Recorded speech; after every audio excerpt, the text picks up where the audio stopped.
What's up, y'all?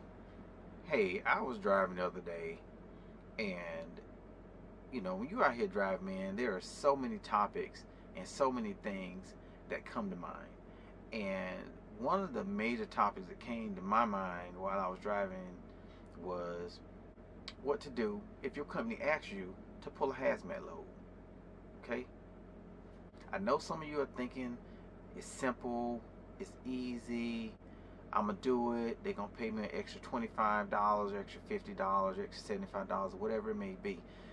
But I'm gonna tell you right now, if your company do not educate you or send you to training to get you abreast and to get you update on the hazards of pulling a hazmat load, don't pull that load. Let's talk about it. Be right back.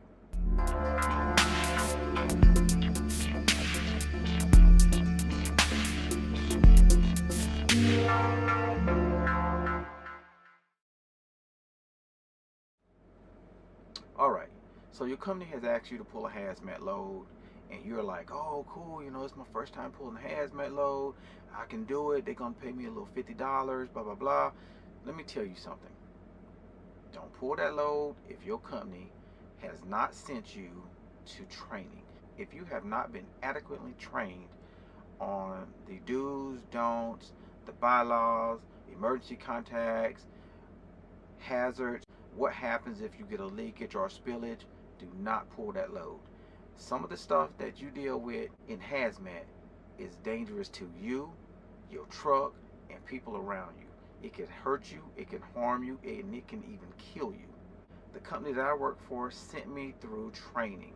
They sent me through such training that I was taught how to read docs, who to contact, what's in the load, what's not in the load, what can go together. See, this is the thing. When you pull a hazmat load, your load can either be a combination of everything the same, or it can be a combination of different things. But if they're different, you need to make sure that the equipment that you're pulling can go together. There are things that can't even be packed together that are hazmat. There are things that can go on the same load, but they got to have a divider in between them. Okay, there are things that has activation, or that can be activated by water contact, that can be activated by different heat levels. Okay, you have to have a trailer that has ventilation in order to make sure that air is still moving around in that trailer, so that things in that load don't reach a particular temperature. Okay, you need to be able to read your manual and say, okay, let me see what's on here. This is this. Okay, then when you see something, go back to the customer and say, hey, is this? And they'll say, yes, show me. They'll show you.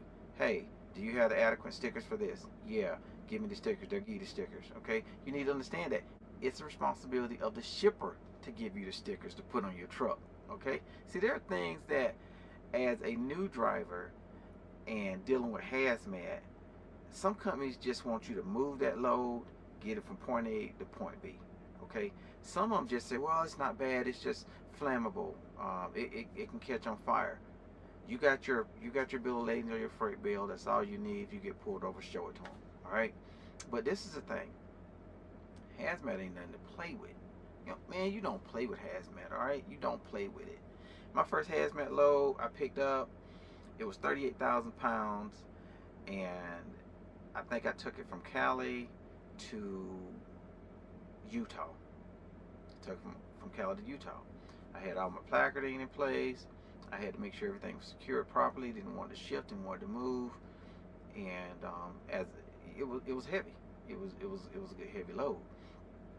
But before I did that, before anything got even loaded, before I broke out a strap, me and that company, the person, my point of contact, I was right there with him with all the paperwork, all the manuals, everything I needed, and I asked him questions to see what he would answer and see what he would give me. I asked him questions to see if he can point it out to me, to see if he had already looked at the paperwork so he can show it to me, such as show me the emergency contact information in the paperwork.